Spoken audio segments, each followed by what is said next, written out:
Matthew Henry's Commentary on the Whole Bible. Genesis 17. This chapter contains articles of agreement covenanted and concluded upon between the great Jehovah, the Father of mercies, on the one part, and pious Abram, the father of the faithful, on the other part. Abram is therefore called the friend of God, not only because he was the man of his counsel, but because he was the man of his covenant. Both these secrets were with him. Mention was made of this covenant, chapter 15 verse 18, but here it is particularly drawn up, and put into the form of a covenant, that Abram might have strong consolation. Here are, 1.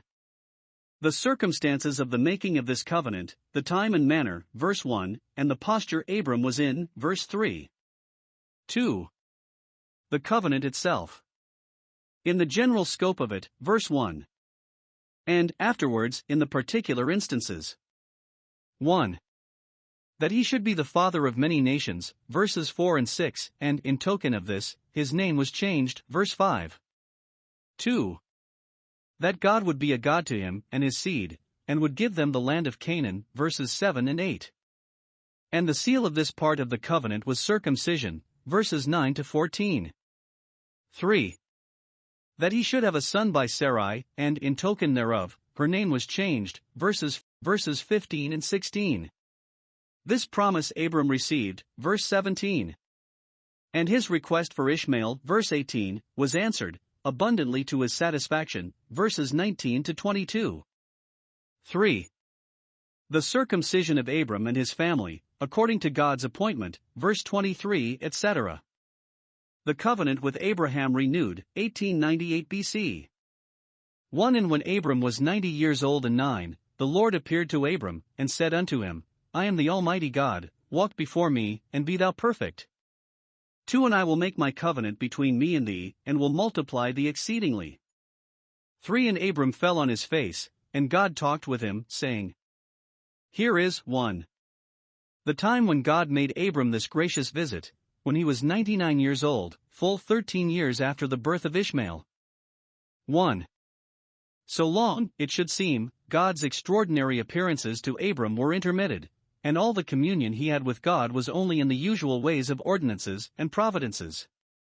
Note, there are some special comforts which are not the daily bread, no, not of the best saints, but they are favored with them now and then. On this side heaven they have convenient food, but not a continual feast. 2. So long the promise of Isaac was deferred. 1. Perhaps to correct Abram's over-hasty marrying of Hagar. Note, the comforts we sinfully anticipate are justly delayed. 2.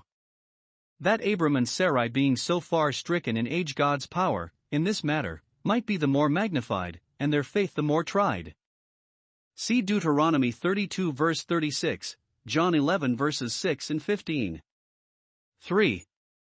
That a child so long waited for might be in Isaac, a son indeed, Isaiah 54 verse 1. 2. The way in which God made this covenant with him. The Lord appeared to Abram, in the Shekinah, some visible display of God's immediate glorious presence with him. Note, God first makes himself known to us, and gives us a sight of him by faith, and then takes us into his covenant. 3. The posture Abram put himself into upon this occasion, he fell on his face while God talked with him, verse 3. 1. As one overcome by the brightness of the divine glory, and unable to bear the sight of it, though he had seen it several times before. Daniel and John did likewise, though they were also acquainted with the visions of the Almighty, Daniel 8 verse 17, 10 verses 9 and 15, Revelation 1 verse 17. Or 2. As one ashamed of himself, and blushing to think of the honors done to one so unworthy. He looks upon himself with humility and upon God with reverence, and in token of both, falls on his face, putting himself into a posture of adoration. Note 1. God graciously condescends to talk with those whom he takes into covenant and communion with himself. He talks with them by his word, Proverbs 6 verse 22. He talks with them by his Spirit, John 14 verse 26. This honor have all his saints. 2. Those that are admitted into fellowship with God are, and must be, very humble, and very reverent in their approaches to him. If we say we have fellowship with him, and the familiarity breeds contempt, we deceive ourselves. 3. Those that would receive comfort from God must set themselves to give glory to God and to worship at His footstool. 4. The general scope and summary of the covenant laid down as the foundation on which all the rest was built, it is no other than the covenant of grace still made with all believers in Jesus Christ, verse 1. Observe here. 1. What we may expect to find God to us: I am the Almighty God. By this name He chose to make Himself known to Abram rather than by his name Jehovah, Exodus 6 verse 3. He used it to Jacob, chapter 28 verse 3, 43 verse 14, 48 verse 3. It is the name of God that is mostly used throughout the book of Job, at least in the discourses of that book. After Moses, Jehovah is more frequently used, and this, El Shaddai, very rarely. It bespeaks the almighty power of God, either 1. As an avenger from Shoda He laid waste, so some, and they think God took this title from the destruction of the old world. This is countenanced by Isaiah 13 verse 6, and Joel 1 verse 15. Or 2. As a benefactor Shin, for, Asher, who, and Day, sufficient. He is a God that is enough, or, as our Old English translation reads it here very significantly, I am God all-sufficient. Note, the God with whom we have to do is a God that is enough. 1. He is enough in Himself, He is self-sufficient, He has everything, and He needs not anything. 2. He is enough to us, if we be in covenant with Him. We have all in Him, and we have enough in Him, enough to satisfy our most enlarged desires, enough to supply the defect of everything else, and to secure to us a happiness for our immortal souls. See Psalm 16 verses 5 and 6, Psalm 73 verse 25. 2. What God requires that we should be to Him. The covenant is mutual: walk before me, and be thou perfect, that is, upright and sincere, for herein the covenant of grace is well ordered that sincerity is our gospel perfection. Observe, 1. That to be religious is to walk before God in our integrity, it is to set God always before us, and to think, and speak, and act, in everything, as those that are always under His eye. It is to have a constant regard to His word as our rule, and to His glory as our end in all our actions, and to be continually in His fear. It is to be inward with Him, in all the duties of religious worship, for in them particularly we walk before God, 1 Samuel 2 verse 30, and to be entire for Him, in all holy conversation. I know no religion but sincerity. 2. That upright walking with God is the condition of our interest in His all-sufficiency. If we neglect Him or dissemble with Him, we forfeit the benefit and comfort of our relation to Him. 3. A continual regard to God's all-sufficiency will have a great influence upon our upright walking with Him. For as for me, behold, my covenant is with thee, and thou shalt be a father of many nations. 5. Neither shall thy name any more be called Abram, but thy name shall be Abraham, for a father of many nations have I made thee. 6. And I will make thee exceeding fruitful, and I will make nations of thee, and kings shall come out of thee. The promise here is introduced with solemnity. As for me, says the great God, behold, behold and admire it, behold and be assured of it, my covenant is with thee, as before, verse 2, I will make my covenant. Note, the covenant of grace is a covenant of God's own making, this He glories in, as for me, and so may we. Now here. 1. It is promised to Abraham that he should be a father of many nations, that is, 1. That his seed after the flesh should be very numerous, both in Isaac and Ishmael, as well as in the sons of Keturah. Something extraordinary is doubtless included in this promise, and we may suppose that the event answered to it, and that there have been, and are, more of the children of men descended from Abraham than from any one man at an equal distance with him from Noah, the common root. 2. That all believers in every age should be looked upon as his spiritual seed, and that he should be called, not only the friend of God, but the father of the faithful. In this sense the apostle directs us to understand this promise, Romans 4 verses 16 and 17. He is the father of those in every nation that by faith enter into covenant with God and, as the Jewish writers express it, are gathered under the wings of the divine majesty. 2. In token of this his name was changed from Abram, a high father, to Abraham, the father of a multitude. This was 1. To put an honor upon him. It is spoken of as the glory of the church that she shall be called by a new name, which the mouth of the Lord shall name. Isaiah 62 verse 2. Princes dignify their favorites by conferring new titles upon them. Thus was Abraham dignified by him that is indeed the fountain of honor. All believers have a new name, Revelation 2 verse 17. Some think it added to the honor of Abraham's new name that a letter of the name Jehovah was inserted into it, as it was a disgrace to Jeconiah to have the first syllable of his name cut off, because it was the same as the first syllable of the sacred name, Jeremiah 22 verse 28. Believers are named from Christ, Ephesians 3 verse 15. 2. To encourage and confirm the faith of Abraham. While he was childless, perhaps even his own name was sometimes an occasion of grief to him. Why should he be called a high father who was not a father at all? But now that God had promised him a numerous issue, and had given him a name which signified so much, that name was his joy. Note, God calls things that are not as though they were. It is the apostle's observation upon this very thing, Romans 4 verse 17. He called Abraham the father of a multitude because he should prove to be so in due time, though as yet he had but one child. 7 And I will establish my covenant between me and thee and thy seed after thee in their generations for an everlasting covenant, to be a God unto thee, and to thy seed after thee.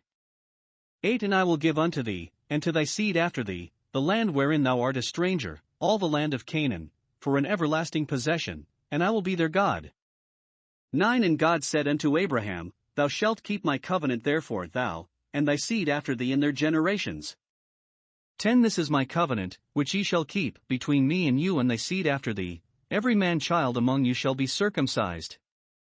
11 And ye shall circumcise the flesh of your foreskin, and it shall be a token of the covenant betwixt me and you. 12 And he that is 8 days old shall be circumcised among you, every man child in your generations, he that is born in the house, or bought with money of any stranger, which is not of thy seed. 13 He that is born in thy house, and he that is bought with thy money, must needs be circumcised, and my covenant shall be in your flesh for an everlasting covenant. 14 And the uncircumcised man-child whose flesh of his foreskin is not circumcised, that soul shall be cut off from his people, he hath broken my covenant. Here is 1. The continuance of the covenant, intimated in 3 things. 1. It is established, not to be altered nor revoked. It is fixed, it is ratified, it is made as firm as the divine power and truth can make it. 2. It is entailed, it is a covenant, not with Abraham only, then it would die with him, but with his seed after him, not only his seed after the flesh, but his spiritual seed. 3. It is everlasting in the evangelical sense and meaning of it. The covenant of grace is everlasting. It is from everlasting in the counsels of it, and to everlasting in the consequences of it, and the external administration of it is transmitted with the seal of it to the seed of believers, and the internal administration of it by the Spirit of Christ's seed in every age. 2. The contents of the covenant. It is a covenant of promises, exceedingly great and precious promises. Here are 2 which indeed are all sufficient. 1. That God would be their God, verses 7 and 8. All the privileges of the covenant, all its joys and all its hopes, are summed up in this. A man needs desire no more than this to make him happy. What God is himself, that he will be to his people, his wisdom theirs, to guide and counsel them, his power theirs, to protect and support them, his goodness theirs, to supply and comfort them. What faithful worshippers can expect from the God they serve, believers shall find in God as theirs. This is enough, yet not all. 2. That Canaan should be their everlasting possession, verse 8. God had before promised this land to Abraham and his seed, chapter 15 verse 18. But here, where it is promised for an everlasting possession, surely it must be looked upon as a type of heaven's happiness, that everlasting rest which remains for the people of God, Hebrews 4 verse 9. This is that better country to which Abraham had an eye, and the grant of which was that which answered to the vast extent and compass of that promise, that God would be to them a God, so that, if God had not prepared and designed this, he would have been ashamed to be called their God, Hebrews 11 verse 16. As the land of Canaan was secured to the seed of Abraham according to the flesh, so heaven is secured to all his spiritual seed, by a covenant, and for a possession, truly everlasting. The offer of this eternal life is made in the Word, and confirmed by the sacraments, to all that are under the external administration of the covenant, and the earnest of it is given to all believers. Ephesians 1 verse 14. Canaan is here said to be the land wherein Abraham was a stranger, and the heavenly Canaan is a land to which we are strangers, for it does not yet appear what we shall be. 3. The token of the covenant, and that is circumcision, for the sake of which the covenant is itself called the covenant of circumcision. Acts 7 verse 8. It is here said to be the covenant which Abraham and his seed must keep, as a copy or counterpart, verses 9 and 10. It is called a sign and seal, Romans 4 verse 11, for it was 1. A confirmation to Abraham and his seed of those promises which were God's part of the covenant, assuring them that they should be fulfilled, that in due time Canaan would be theirs, and the continuance of this ordinance, after Canaan was theirs, intimates that these promises looked further to another Canaan, which they must still be in expectation of. See Hebrews 4 verse 8. 2. An obligation upon Abraham and his seed to that duty which was their part of the covenant, not only to the duty of accepting the covenant and consenting to it, and putting away the corruption of the flesh, which were more immediately and primarily signified by circumcision, but in general, to the observance of all God's commands, as they should at any time hereafter be intimated and made known to them, for circumcision made men debtors to do the whole law. Galatians 5 verse 3. Those who will have God to be to them a God must consent and resolve to be to him a people. Now 1. Circumcision was a bloody ordinance, for all things by the law were purged with blood. Hebrews 9 verse 22. See Exodus 24 verse 8. But, the blood of Christ being shed, all bloody ordinances are now abolished. Circumcision therefore gives way to baptism. 2. It was peculiar to the males, though the women were also included in the covenant, for the man is the head of the woman. In our kingdom, the oath of allegiance is required only for men. Some think that the blood of the males only was shed in circumcision because respect was had in it to Jesus Christ and his blood. 3. It was the flesh of the foreskin that was to be cut off, because it is by ordinary generation that sin is propagated, and with an eye to the promised seed, who was to come from the loins of Abraham. Christ having not yet offered himself to us, God would have man to enter into covenant by the offering of some part of his own body, and no part could be better spared. It is a secret part of the body, for the true circumcision is that of the heart. This honor God put upon an uncomely part. 1 Corinthians 12 verses 23 and 24. 4. The ordinance was to be administered to children when they were 8 days old, and not sooner, that they might gather some strength to be able to undergo the pain of it, and that at least one Sabbath might pass over them. 5. The children of the strangers, of whom the master of the family was the true domestic owner, were to be circumcised, verses 12 and 13, which looked favorably upon the Gentiles, who should in due time be brought into the family of Abraham, by faith. See Galatians 3 verse 14. 6. The religious observance of this institution was required under a very severe penalty, verse 14. The contempt of circumcision was a contempt of the covenant.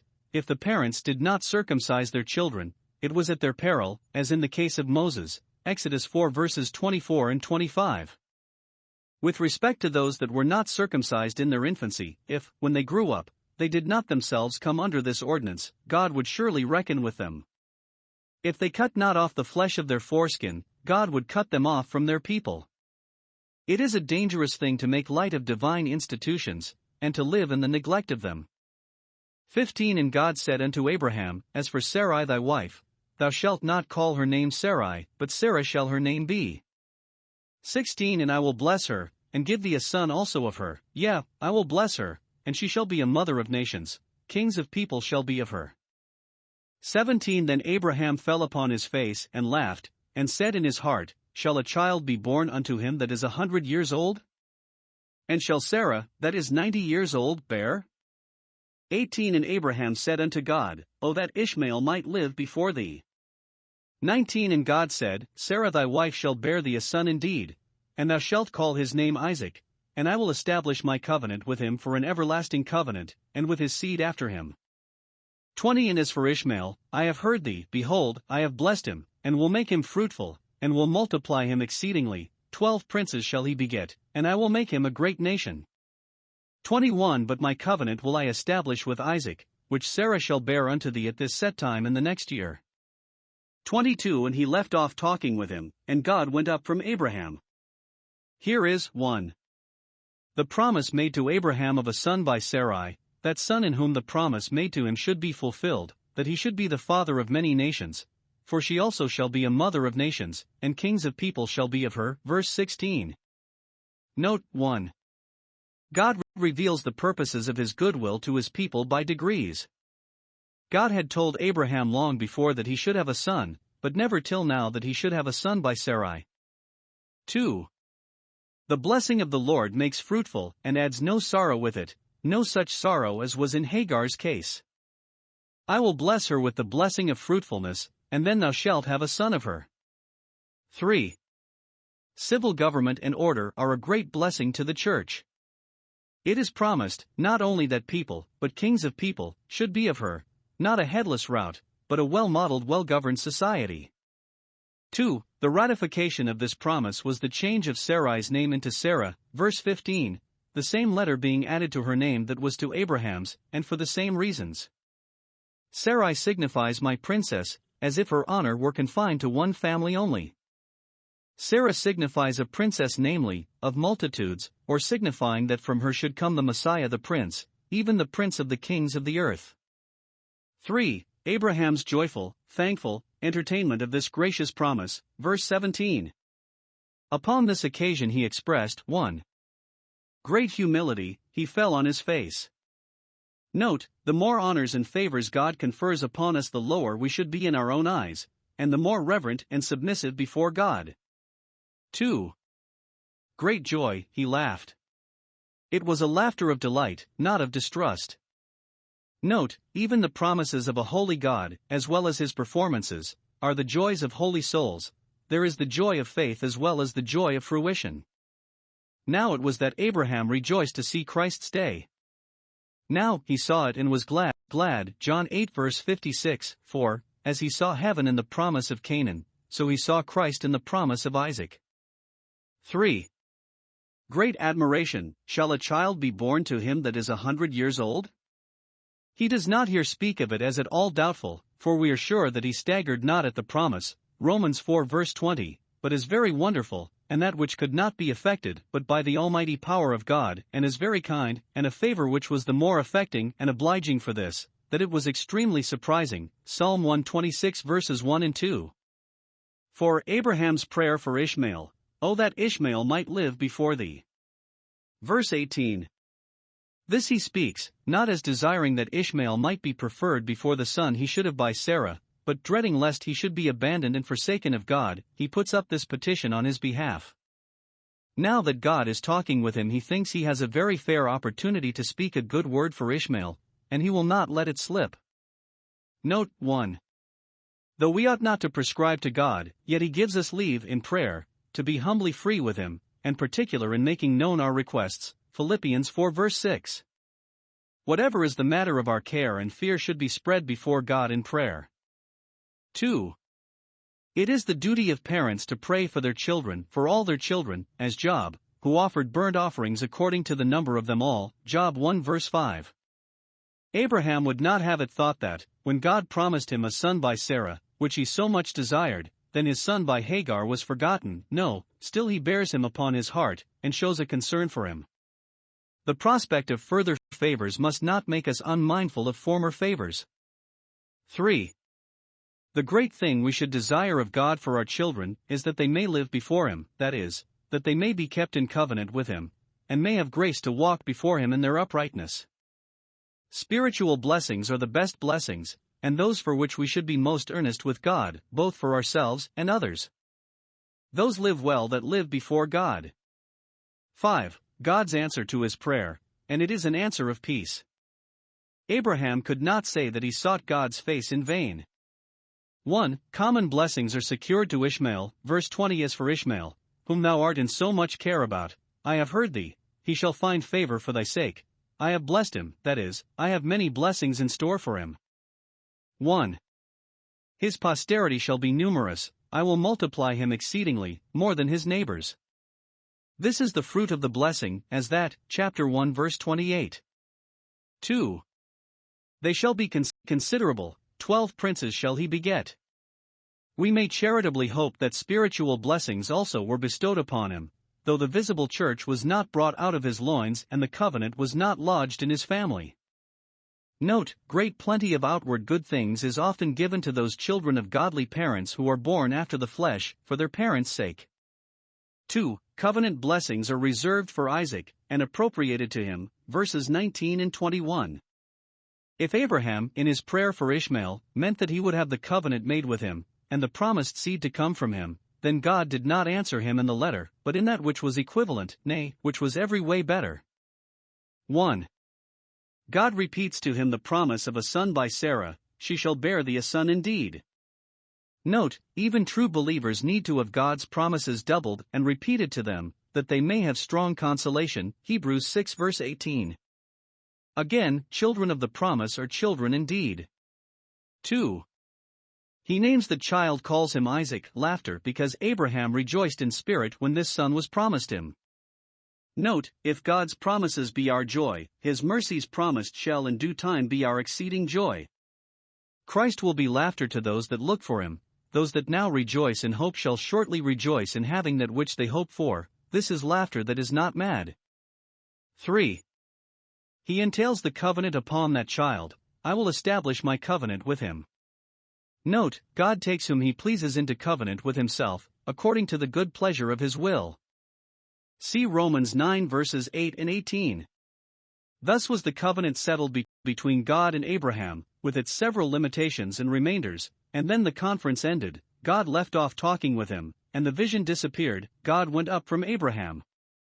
Note, our communion with God here is broken and interrupted, in heaven it will be a continual and everlasting feast.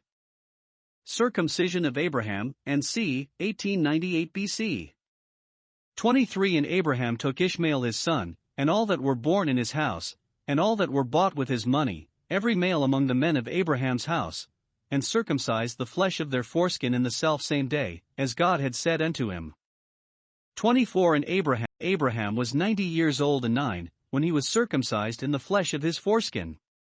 25 And Ishmael his son was 13 years old, when he was circumcised in the flesh of his foreskin. 26 In the selfsame day was Abraham circumcised, and Ishmael his son. 27 And all the men of his house, born in the house, and bought with money of the stranger, were circumcised with him. We have here Abraham's obedience to the law of circumcision. He himself and all his family were circumcised, so receiving the token of the covenant and distinguishing themselves from other families, that had no part nor lot in the matter. 1. It was an implicit obedience, he did as God had said to him, and did not ask why or wherefore. God's will was not only a law to him, but a reason, he did it because God told him. 2. It was a speedy obedience, in the selfsame day, verses 23 and 26. Sincere obedience is not dilatory, Psalm 119 verse 60. While the command is yet sounding in our ears, and the sense of duty is fresh, it is good to apply ourselves to it immediately, lest we deceive ourselves by putting it off to a more convenient season.